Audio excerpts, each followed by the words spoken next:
Magandang gabi. Magandang gabi po. Ang ating pag-usapan po sa ngayon ay talaga palang hindi makakasuhan si Martin Romualdez sa flood control na usapin. Bakit po? Alam mo ba langga? Nabili pala ni Martin Romualdez ang Island Cove ng mga Rimulya sa Cavite. Nabili niya. Yan pala. So, alam niyo na, ang ombudsman na siyang dapat kakaso ay hindi nakakaso. Kaya ligtas si Martin Romualdez sa usapin sa flood control na corruption.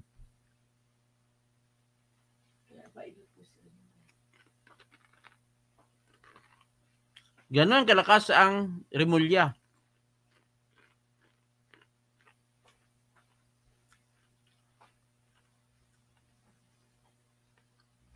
So ngayon, pag-usapan natin. Ito po. Ito yung kwento dyan.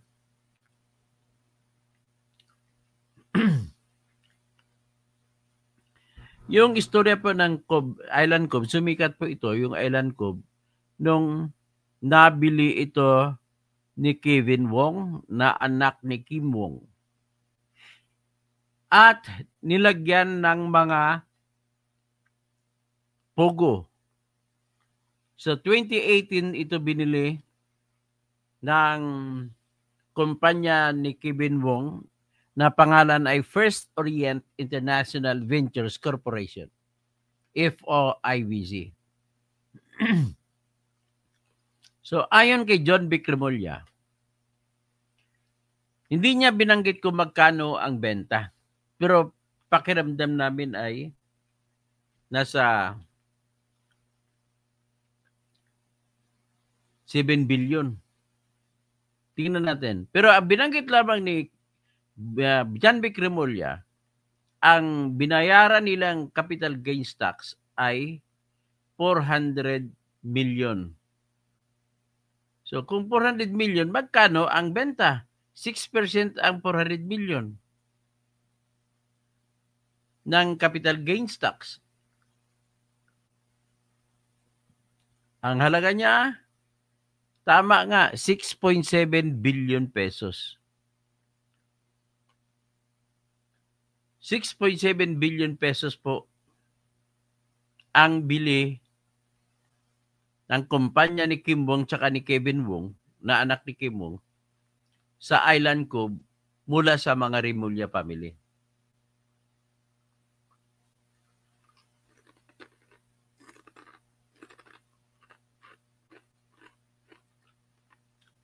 Ngayon, paano ito napunta kay Martin Romualdez?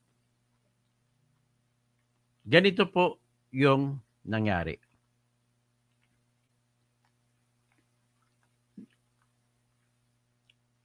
Nung nabili na at nagsara na yung Pogo noong November 2024, kasi nga nag-utos si BBM na isara na ang Pogo,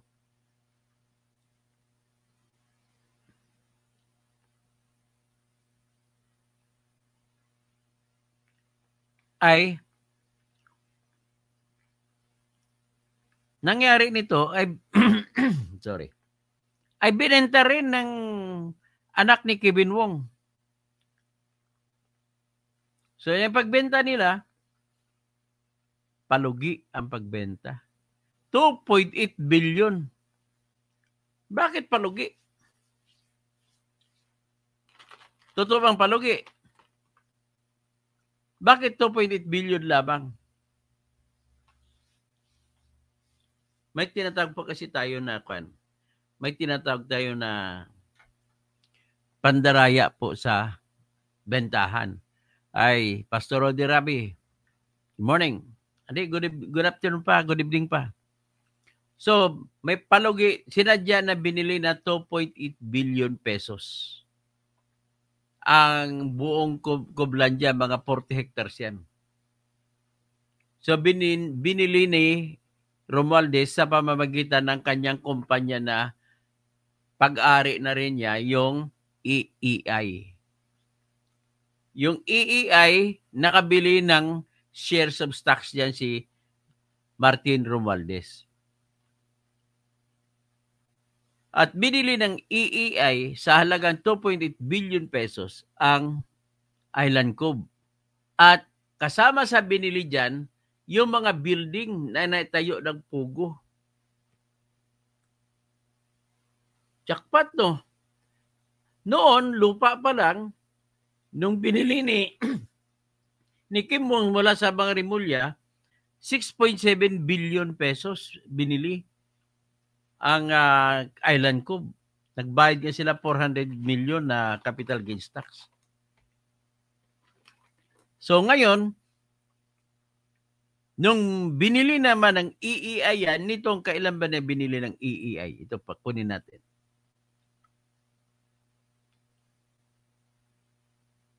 October 2025.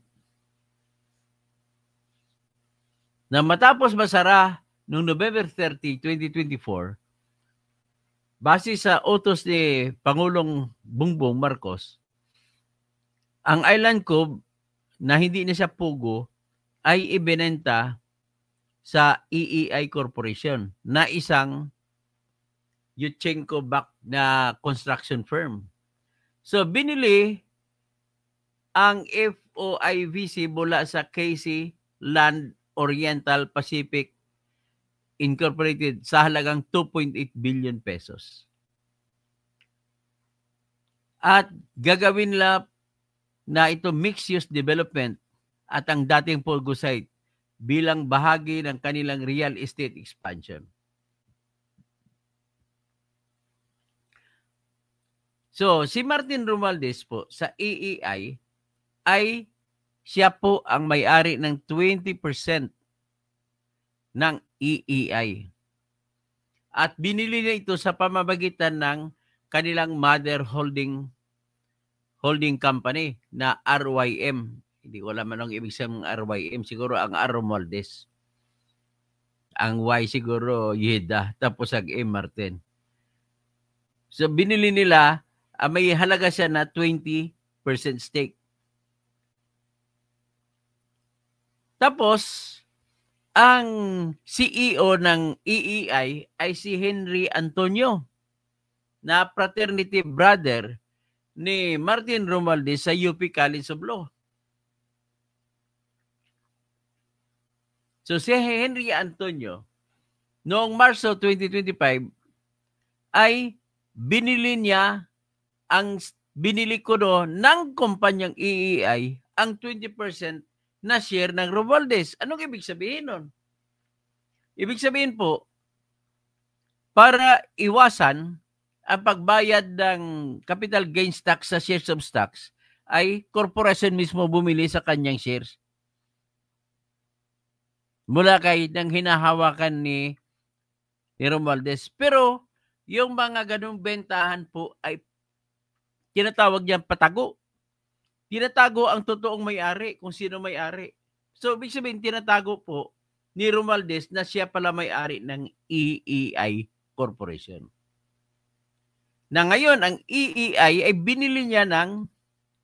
binenta niya sa EEI ang shares of stocks niya na 20% sa halaga na 1.25 billion pesos daw.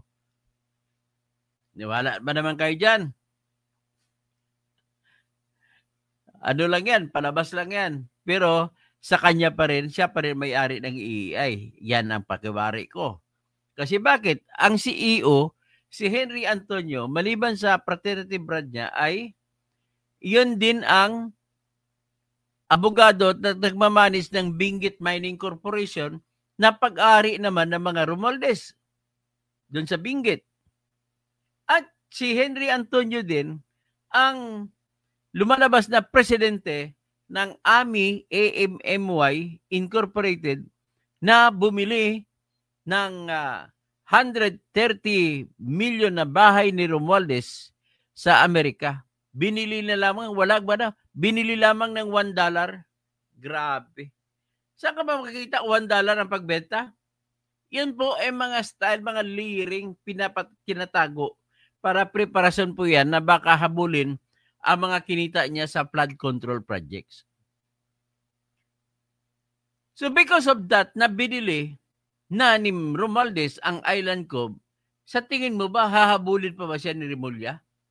Kaya si Remulla, pag nagsabi siya, ay wala daw siyang sasantuhin doon, ay ambot sa imo Remulla. Hindi mangyayari yan. O, nakita nyo na? Kita nyo na? Ang totoong dahilan? Hindi mangyayari na kakasuhan si yung pinaka-guilty sa lahat, si Romualdez. Ohio, gozaimasu, Mary Jane Andrade. So, Melinis J, good evening. Kanusaman in taon ni sila silutan, oy grabe. O, sabi niya, kailan kayo ito sila paparusahan ng Panginoon. Rodi Rabi talagang mayaman at tambaluslos at magaling magnegosyo, lalo na sa flood control projects. Grabe. Talagang kinain na lang gusto ang Pilipinas. Grabe.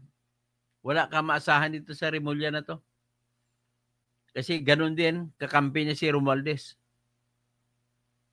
So, pustahan tayo, hindi makakasuhan si Romualdez. Kakasuhan nila si Elizalde, pero may pasabi, huwag kang umuwi. Ganon sila magtago. Willing naman si Saldico na magsakripisyo. So, mangyari na bibili ng citizenship si Saldico sa ibang bansa, sa Europa.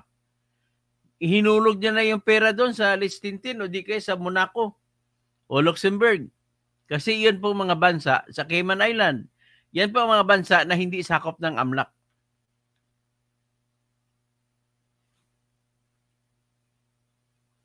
So kita nyo ng pagpatago ng ano. Tapos, si Martin Romualdez, ang nalaman natin, na nabili niya rin sa pamamagitan ng flood control projects na kinita niya. Nabili niya rin yung bahay ni Michael Young doon sa 19 Nara Street sa Forbes Park. Sigurado by the billion siya, kaya kalahating billion siguro yan. At may bahay din siya, matagal na yung bahay niya sa 42 McKinley Street, Forbes Park, Makati. Yung pala, 12 pala lahat ang mansion kuno ni Martin Romualdez sa loob ng Forbes Park. Kung ang isang mansion ay 1 billion, 12 billion na yun. Grabe itong taong ito. So, nilamon na tayo. Kinain tayo sa sarili nating mantika. Ganun po nangyari sa atin.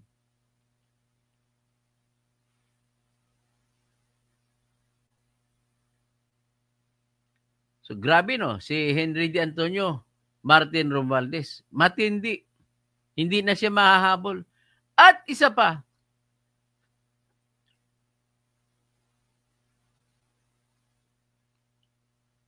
maraming control na media si Martin Romualdez. Siya ngayon ang kumokontrol sa kumpanya ng dyaryo kung saan ako nanggaling, yung People's Tonight. Siya nagkokontrol ngayon ng Philippine Journalists Incorporated. At siya rin ang may-ari na ngayon ng Manila Standard Today. At yung ABS-CBN na teleradyo, nako, siya rin ang may-ari. Kaya huwag kayo magpaniwala dyan sa teleradyo na yan. Ano yan? Hindi sila nagpapalabas ng balita dyan kontra kay Martin Romualdez. So sa ngayon, ang takbo ng Journal Group na kung saan ako nanggaling, actually nagsimula in 1972, tinayo ng martial law.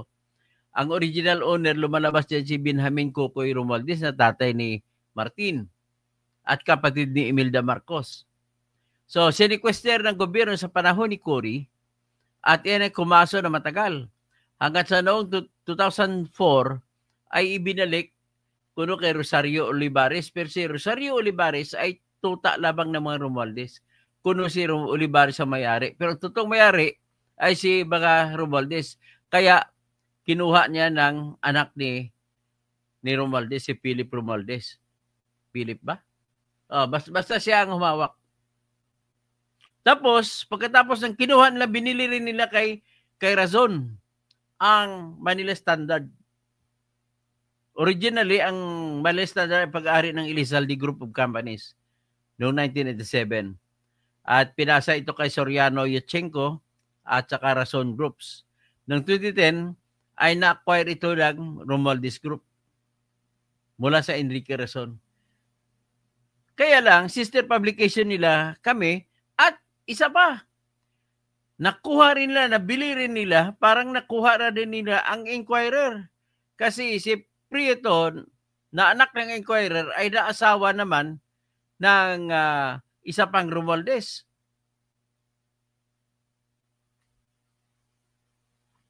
Si Benjamin Romualdez Jr. So, sila na ngayon, eventually, pati yung Inquirer, ay sila na rin ang may-ari. So, ganun po siya kalakas. So, kung ganun siya kalakas, hindi siya talaga titirahin dito sa flood control project. Kaya maiyak na lang tayo. Ito po yung RYM, yan ang holding company nila. Ibig sabihin, holding company, yan naghawak ng lahat ng kumpanya. Business Management Corporation, isang holding company ng Romualdez family na may malawak na interes sa media, real estate, mining at construction. Binggit mining sa kanila din. Ang mayuri ang pag-ari sa Prime Media Holdings ay ito ay publicly listed investment holding company na may 54.52% shares ang PMHI. So Prime Media Holdings ay kontrolado ng RYM. So ibig sabihin ng RYM 54.52% ang pag-ari. At kontrolado nila ang Media Servicio Production Corporation na isang joint venture ng Prime Media at ABS-CBN. Kung saan 51% ang pag-ari ng Prime Media ni Romualdez at 49% lamang ang ABS-CBN na pinapatakbo ng DWPM Radio 630 at Teleradyo Serbisyo. Sa Philippine Collective Media Corporation naman, dating pag-ari ni Martin Romualdez na ngayon bahagi ng Prime Media sa pamamagitan ng share swap. So grabe ang layering ng ownership nila. Ayon sa Media Ownership Monitor, ang RYM ay pag-ari ng Trans Middle East Philippines Equity, TMEPEI na 99.9975 pag-ari ni Luz David, isang kilalang associate ng Romualdez family. Bagamat hindi direktang lumalabas ang pangalan ni Romualdez ay sa mga dokumento may mga official sa Prime Media at MSPC na fraternity brothers niya sa UP. Upsilon Sigma Pi. So ang connection talaga niyan, buod niyan ay sa RYM, Business Management, mayoriya na pag-ari ng Prime Media Holdings at ang Prime Media Holdings naman ay kontrolado naman ng Manila Media Servicio Production Corporation at PCMC. Ang Romualdez family naman ay may direktang control sa Manila Standard at Philippine Journalists Incorporated. So, yan po ang nakikita natin. Sa Inquirer naman, ang connection na naman niya ay si Maria Alexandra Sandy Prieto Romualdez na CEO ng Inquirer Group of Companies. Asawa siya ni Benjamin Philip Q. Romualdez, kapatid ni Martin Romualdez. Kaya bagamat hindi pag-ari ng RYM ni Martin Romualdez ang Inquirer, may relasyong pampamilya na sa pagitan ng pangungunahing personalidad sa dalawang panig.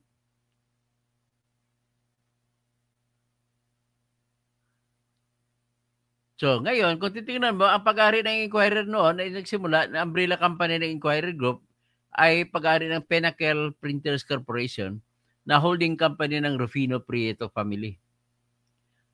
At saka Excel Pacific Holding Corporation na may 25% stake.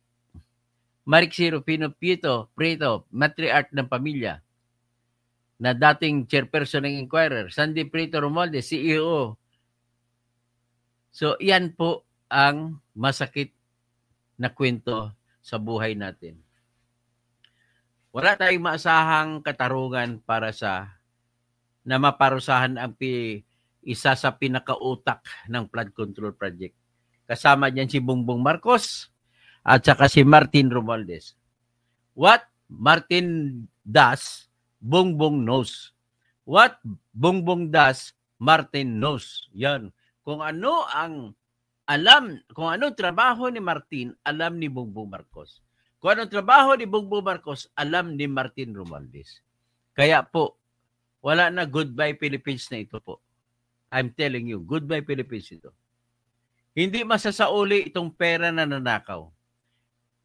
Bibibihin nila, diskarte nila yan na hindi pa uwiin si Elizalde sa Pilipinas. Diskarte nila yan. Lumuha man tayo ng dugo, hindi po mahuhuli si Saldico. Ang mahuli lang dyan, yung mga kaya kay Diskaya, yung mga kontraktor lang. Kaya ayaw nila na magiging state witness Diskaya. Ang totoong kwento dyan ay takot sila na magkwento na matupupunta sa mga politiko na pinoproteksyonan nila. So, kung may ibang politiko ba sila na pwede nilang ilatag, iyon lang sa kanila ni Saldico. Pero sa pangalan lang. At sa pangalan, at ando siya sa Europa, nagtatago. May isa pa, iba pa silang congressman na yariin. Pero hindi yon concern nila. O, niyari lang magkapatid na Yap, si Edvic Yap, at saka si Eric Yap. Yung congressman yan doon sa Axia isa-isa. Dati, Axia isa sila pareho. So ngayon, district congressman na si Eric Yap sa Benguet. So, ladies and gentlemen, ang tanging masabi ko lang dito, magdasal na lang po tayo at wala po tayong maasahan. Ganun na lang po. Ang Rimulya, ulitin ko, binili ni Martin Romualdez ang Island Cove ng mga Rimulya. Paano mo ngayon iisipin na papakulong ni Rimulya si Romualdez? Manigas lang mata natin ito. Pastor Rodi Rabi, yan, natin, nakita nyo na, Mary Jane Andrade, ay Ohio, Gusay Baso din. Rodi Rabi, tapos Melines J. Good evening, Engineer Tirador. Kanus Aman, Kanus sa Silutan. Kailan pa parusahan? Si Modern, good evening, Sir Toto. Elisa Magillion, bakit po mayaman pa yung mga yan at may sariling island? Yan ang hindi natin alam kung paano. Ang alam ko po, si Martin Romualdez din po yung tao sa likod ng Pugo diyan sa Cavite. Kasama si Rimulya diyan. Kaya pinagluluko lang nila tayo eh. Ngayon yung mga Pugo na yan, yun na ngayon nagsisasabi naging Pigo. Yun yung mga sa loob natin mga online gaming. May mga tungit. Sila rin yan. Kinonvert lang nila sa kanila rin yan. Kumbaga kinuha nila yung style, pati technology. So paano na yan safe si Tamba sa mga Rimulya? Safe na po si Tamba. Rodi Rabi, tandaan natin ang lahat ng nakaw ay nawawala rin at nakawin rin ni Satanas at tuloy sunugin sila sa impyerno. Alam lahat ng makapangyarihan Diyos, kaya magsisisi na sila lahat. Sa lahat ng kabatan, darating din ang indulto nila. So, Mary Jane Andrade, Daisuke, kuya. So, paano ngayon yan? Magdasal na lang po tayo. Para sa Pilipino, dasal na lang po ang para sa atin. Ay, Tamba, Bangag, Saldi. Tingnan mo ang ginawa nyo. O yan, nasabi ni Pastor Rodi Rabi. Mangyari yan kung nangyari kay Saddam Hussein, kay Gaddafi, kay Sukarno, at nangyari rin yan kay yung Romanov family, 113 years na naghari sa Russia. Ganon din sa Romania, yung Teotescu family. Grabe. Sa Yaismin, matagal nang sinasabi ni BP na si Martin at ko may hawak ng kaban ng bayan. Pero daming bulag, PP at Bigi. Buwisit na gobyerno ito. Ayan, bit-bit na ni Freddy Aguilar sa kanyang libingan ang kantang madilim ang iyong paligid, hating gabing walang hanggan, anyo at kulay ng mundo sa'yo'y pinagkaitan. Huwag mabahala, kaibigan, isinilang ka mang ganyan, isang bulag sa kamunduhan, ligtas ka sa kasalanan. Mahirap yung totoong yung pabulag-bulagan yung mahirap. So si Noel Bartolata, good evening po sir, thanks sa info at hindi namin alam na si Romualdez ang may-ari ng Cove Island. Si Romualdez na ngayon ang may-ari ng Island Cove. Kaya nanggaling iyan sa pamilya Remulla, kaya hindi siya ipapakulong ni Remulla. Tandaan nyo yan. Okay, paki-share po sa mga, lalo na sa mga replay, ay please don't skip the ads.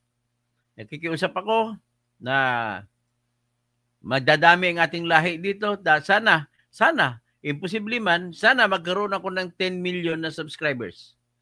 At kung magkaroon ng 10 million subscribers, tatakbo na ako presidente. At kung magpresidente ako, papalitan ko ang sistema ng katarungan.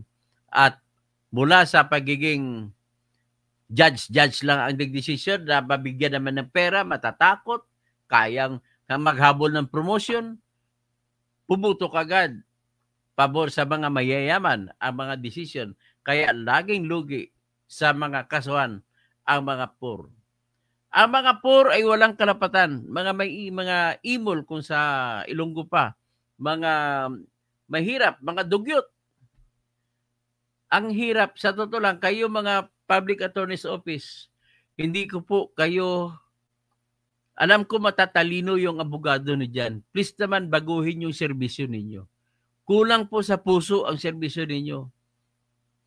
Marami na akong tinutulungan ng mga kliyente na dating kliyente nyo. Hindi ninyo binibigyan ng puso. Baliwala lang sa inyo kung makulong ng tao. Hindi ko lang sasabihin ko anong kaso yon. Hindi ko sabihin kung sinong lawyer yon na ngayon piskal na. Pero may isang kaso na kung saan, akalain mo ba naman, hindi pinag-aralan ng Pau ang na maayos ang kanyang kaso? Magaling siyang abogado. Nakikita ko, nabasa kong cross-examination niya. Magaling. Ang problema lang, bakit siya umamin sa korte na yung kliyente niya na inakusahan ng pang-hold up sa isang restaurant ay pumayag siya para sabihin na yung kliyente, isa sa kliyente niya ay nahuli ng pulis sa ibang lugar kinabukasan na magkapareho ang damit. Bakit mo inamin yan, attorney? Piskal ka na ngayon. Kawawa naman, hindi ka ba nagre-research o talagang sadyang recklessness mo lang talaga? Kaya ganun po ang aking inaasam-asam na dapat sa tao na ibigay ang kapangyarihan sa paghusga sa lahat ng korte, sa tao na ibigay ang kapangyarihan sa pagsasabi o paghusga kung sino ang dapat kakasuhan sa ating mga criminal courts. Sa tao na rin ibigay ang karapatang paghusga sa kung sino ang may kasalanan sa lahat ng mga public officials na ating kinakasuhan. Kagaya kay Joel Villanueva. Kung mga tao ang nidesisyon yun, hindi si Carpio Morales, hindi na babaliktad sana yun. Ang problema lang kay Joel Villanueva, nung kinasuhan siya sa paglustay ng pera sa pamamagitan ng paglalabas ko ng proyekto na guni-guni, Ghost Project, na ginawa ito sa Davao de Oro, na kung saan pinapalabas na nakatanggap ang mga farmers ng mga seedlings, ng mga abono, ng mga farm implements. Pero katotohanan, hindi pala binigay. Kwento lang, nilista lang ni Janet Napoles ang mga pangalan na kuno nakakatanggap ng pera. Pero hindi naman totoong nangyari. Ngayon, sinintensyahan ni Carpio Morales si Joel Villanueva. Ang problema lang, ganito ang ebidensya. Ang ginamit ni Carpio Morales na ombudsman na dahilan no bakit sinabi niya guilty si Joel Villanueva ay ganito. May sulat si Joel Villanueva doon sa ahensya ng pamahalaan na mag-i-instruct, magsasabi, ilipat mo ang pundo ng PIDAPCO doon kay Napoles. Yun ang sulat na yun ang binasihan ni Conchita Carpio Morales para sabihin na guilty si Joel Villanueva. Adios! Amel mo titalib. Miyatan. Ang nangyari po, ang katotohanan ay inimbento kasi 2016 yun nangyari. So kung 2016, tumatakbo siyang pagiging senador. Kasi sibak party list siya, tumakbo siya ng pagiging senador. Ginawa yon sa tingin ko lang para bababa ang boto niya. Yun pala, inimbento na yung sulat na yun pala, nakalagay, Joel Villanueva, representative, nagkamali nilagay, buhay party list. May pirma, pike ang pirma. Ang buhay party list po ay kay brother Mike Bilarde. Ang kanya ay sibak party list. So, yan ang dahilan nung nakita ni Samuel Martires ang motion for reconsideration ni Joel at pinoint out nila, bakit mo ako isasabing guilty na ako ang sumulat?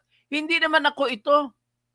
Nakalagay Joel Villanueva nga, oo nga, pero nakalagay buhay party list, hindi sibak party list. At nakalagay pirma, hindi ko pirma to.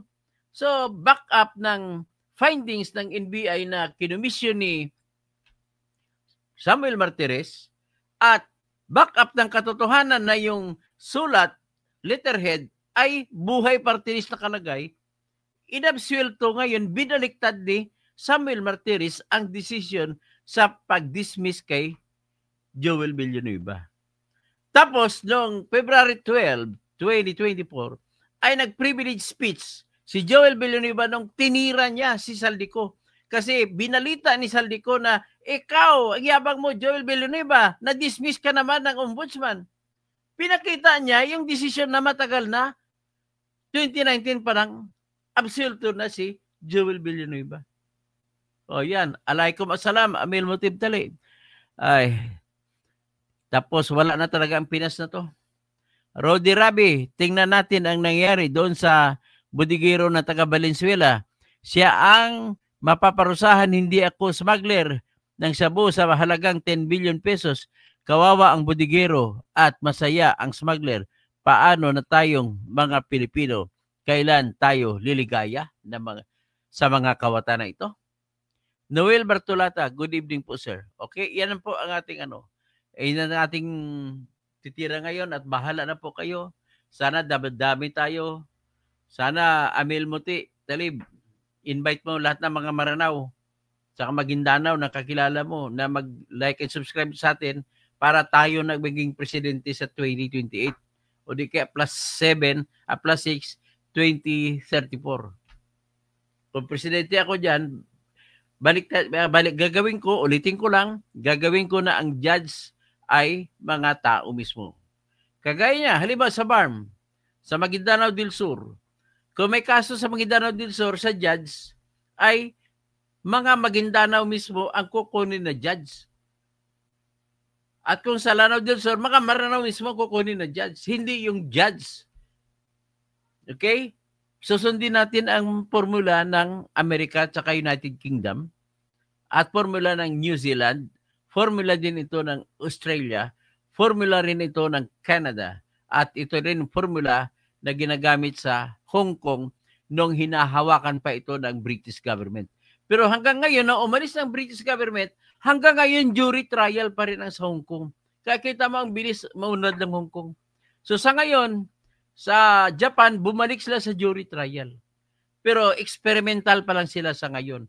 Kasi ang jury nila, composed ng isang judge at saka mga ordinaryong tao. 6. Ganon din sa South Korea. Ginagawa na nila ngayon. Okay? Sige. Sa mga lahat ng mga Muslim, langan ng mga Muslim, Assalamualaikum warahmatullahi wabarakatuh. Sa mga Kristiyano, may God bless us all. At saka Allahu Akbar. God is great. Sa ganitong sitwasyon, wala na tayong maasahan. Diyos na lang, si Allah na lang ang sasalba sa atin. Ganoon na lang ang pag-asa natin, mga kapatid ko.